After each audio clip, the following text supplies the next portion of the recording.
آج کی مووی کی کہانی تقریباً 800 سال پہلے کی ہے۔ ایک سنسان اور پرانی صحرائی علاقے میں ایک خلائی جہاز آ کر اترتا ہے۔ جیسے ہی وہ زمین پر آتا ہے، ریت اور گرد کا زبردست طوفان اٹھ کھڑا ہوتا ہے۔ آس پاس رہنے والے لوگ گھبرا کر اپنی جان بچانے کے لیے دوڑ پڑتے ہیں۔ انہی میں ایک لڑکی بھی ہوتی ہے جو بھاگتے بھاگتے اپنا ہار زمین پر گرا دیتی ہے۔ اس کے بعد منظر اچانک حالیہ دور میں بدل جاتا ہے۔ 800 سال گزر چکے ہیں اور اسی جگہ پر ایک خلائی جہاز آ اترتا ہے۔ اب ایک بڑی تحقیقی منصوبہ جاری ہے۔ یہاں ایک وو نامی نوجوان کو وہ ہار ملتا ہے جو اس لڑکی کا گرا تھا۔ ایک پروفیسر اسے دیکھتا ہے اور کہتا ہے، یہ ہار بہت پرانا ہے اور شاید بہت قیمتی بھی ہو۔ یہ سن کر وو خوش ہو جاتا ہے۔ اسی وقت ایک آدمی جان وہاں آتا ہے اور صاف صاف کہتا ہے، یہاں جو بھی چیز ملے گی وہ میری ملکیت ہے۔ وہ ہمت نہیں ہارتا اور جواب دیتا ہے، تم ہو کہاں سے؟ یہ جگہ چین کی ہے اور یہاں جو بھی چیز ملے گی وہ چینی حکومت کی ہوگی۔ یہ سن کر جان غصے سے وہاں سے چلا جاتا ہے۔ پتہ چلتا ہے کہ وہ اور پروفیسر کی ٹیم یہاں کئی سالوں سے تحقیق کر رہے ہیں۔ ان کی محنت نے یہ راز کھولا کہ صدیوں پہلے یہاں لولان نام کا ایک شہر تھا جو زمین کے نیچے دفن ہو گیا تھا۔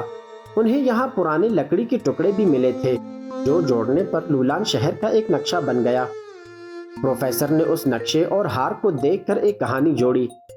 شہر کے زیر زمین ڈھانچے سے اندازہ ہوا کہ 800 سال پہلے یہاں قحط پڑا تھا۔ اس زمانے میں یہ قسم کا ہار صرف راہب پہنتے تھے۔ لولان کے مذہبی پیشوا ایک لڑکی تھی اور یہ اس کا ہار تھا۔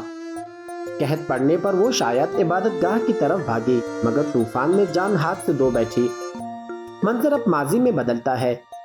یہ وہی لڑکی ہے جسے وہ اور اس کی ٹیم نے کہانی میں بیان کیا تھا۔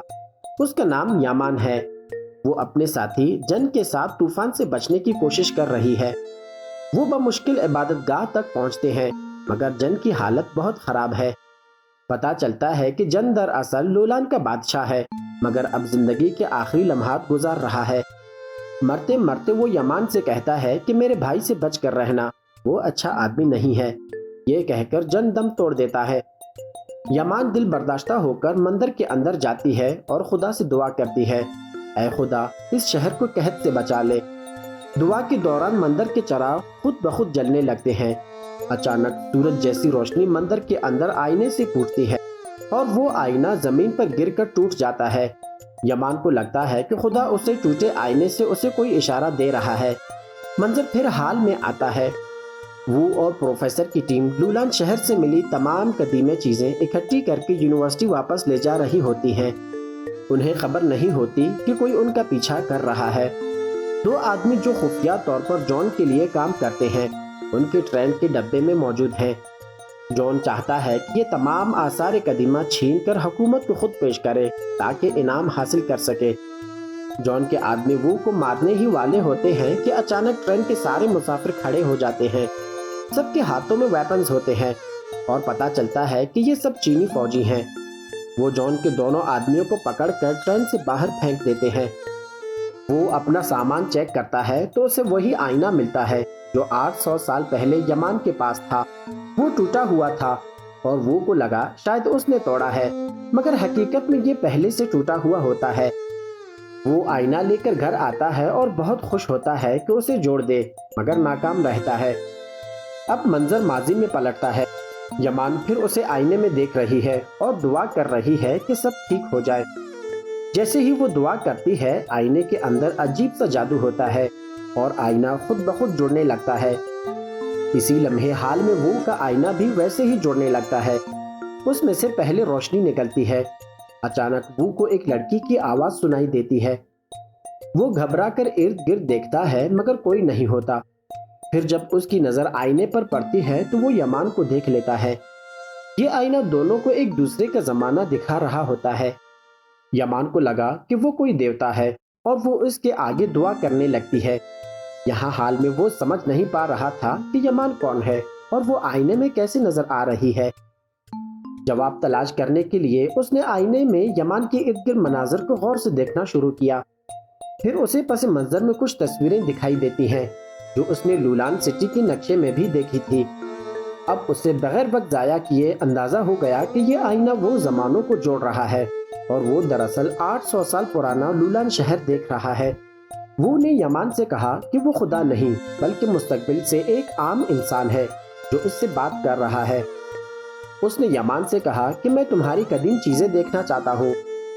یمان نے اس کی بات مانی۔ اس کے بعد وہ نے لولان شہر کے بارے میں بہت سے سوالات کیے اور یمان نے ہر سوال کا صحیح جواب دیا۔ وہ کو لولان شہر کے بارے میں وہ سب معلومات ہو گیا جو وہ جاننا چاہتے تھے۔ وہ بے حد خوش تھا کہ اسے ہر سوال کا جواب مل گیا، مگر اس سے پہلے کہ وہ مزید بات کرتا اس نے دیکھا کہ یمان کی حالت بگڑ رہی ہے۔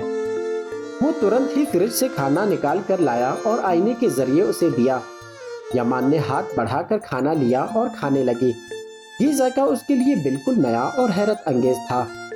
کھاتے کھاتے وہ سے باتیں کرنے لگی اور دیکھتے ہی دیکھتے دونوں میں ایک گہری سمجھ بوجھ پیدا ہو گئی۔ جلد ہی وہ نے یمان سے حاصل کی گئی معلومات پر ایک کتاب لکھ ڈالی جو اتنی بڑی دریافت تھی کہ حکومت نے اسے انعام دیا۔ انعام کی تقریب میں جان بھی موجود تھا، مگر جان وہ کی کامیابی سے سخت جیلس تھا۔ اسے سمجھ نہیں آ رہی تھی کہ وہ نے اتنی جلدی اتنے راز کیسے معلوم کر لیے۔ بس اسے یقین تھا کہ اس کے پیچھے کوئی خفیہ بات ہے۔ وہ گھر آ کر پھر آئینے کے ذریعے یمان سے رابطہ کرتا ہے۔ آج یمان اداس نظر آ رہی تھی۔ وہ نے پوچھا کیا ہوا؟ یمان نے بتایا کہ ایک بڑی آفت آ گئی ہے۔ ہمارا بادشاہ بہت ظالم ہے۔ جب جن بادشاہ تھا تو وہ نیک دل تھا، مگر اس کے بھائی نے دھوکہ دے کر تخت چھین لیا اور تب سے شہر تباہی کی طرف جا رہا ہے۔ یمان نے وہ کو اس خلائی جہاز کے بارے میں بھی بتایا جو کہانی کے آغاز میں اترا تھا۔ اس نے کہا خدا ایک اڑتی ہوئی چیز میں یہاں آیا تھا، مگر اس ظالم بادشاہ نے اسے مار ڈالنے کی کوشش کی۔ وہ کو ترنت ہی سمجھ آ گیا کہ وہ دراصل ایک اجنبی مخلوق یعنی کہ ایلینز کے بارے میں بات کر رہی ہے جو اس جہاز میں آئے تھے اور بادشاہ نے اسے مار دیا تھا۔ جب یہ دونوں بات کر رہے تھے وہ کے ساتھی دروازے کے باہر سے ان کی باتیں سن رہی تھی، مگر اندر آنے سے پہلے جان کے آدمی نے اسے پیچھے سے اغوا کر لیا۔ اسی لڑکی کے ذریعے جان کو وہ کا راز پتا چل گیا کہ اس نے لولان شہر پر کتاب اتنی جلدی کیسے لکھی۔ اب جون نے اپنے 2 آدمی وہ کے گھر بھیجے تاکہ وہ آئینہ چرا لے۔ ادھر وہ آئینے کے ساتھ ہی سوتا تھا کیونکہ وہ یمان سے سچی محبت کرنے لگا تھا۔ وہ بغیر اسے دیکھے یا بات کیے سو نہیں پاتا تھا۔ ہر رات وہ اسے ایک نظم سناتا اور اب یمان بھی اس نظم کے بغیر سو نہیں سکتی تھی۔ یمان کے سو جانے کے بعد بھی وہ اسے دیکھتا رہتا، حتیٰ کہ خوابوں میں بھی وہی نظر آنے لگی۔ جون کے 2 آدمی چھپکے سے وہ کے گھر میں گھس آئے، مگر خوش قسمتی سے وہ ان کی آہٹ سن لیتا ہے اور وہ ترنت ہی آئینہ پکڑ کر پچھلی کھڑکی سے نکل گیا اور ایک طرف چھپ کر یمان کو ساری صورتحال بتانے لگا کہ ایک شخص جون اس کے پیچھے ہے اور آئینہ چھیننا چاہتا ہے۔ مگر وہ مزید کچھ بتاتا اس سے پہلے ہی جون نے اس کے کندھے پر ہاتھ رکھ کر آئینہ چھین لیا۔ جون کے آدمیوں نے وہ کو پکڑ لیا۔ دوسری طرف یمان کو بھی لولان کے سپاہیوں نے مندر کے اندر سے پکڑ لیا تھا۔ چونکہ وہ اور یمان اب ایک دوسرے سے دور تھے، آئینے کا دروازہ یعنی کہ پورٹل بند ہو گیا۔ یمان کو بادشاہ کے سامنے لایا گیا اور اس نے آئینے کا راز پوچھا۔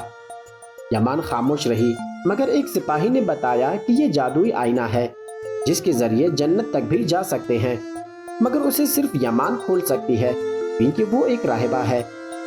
بادشاہ یمان کو ایلین کی قبر کے پاس لے گیا۔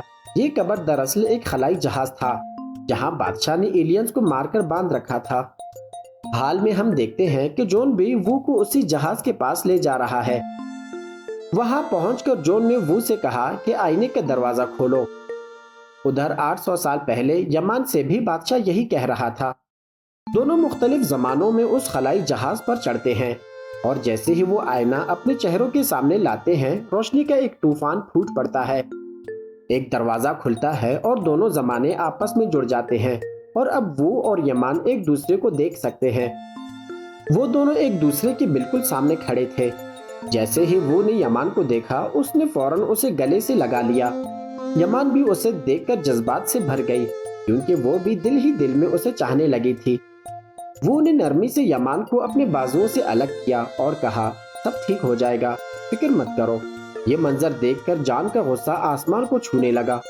غصے میں اس نے سیدھا وہ پر گولی چلا دی۔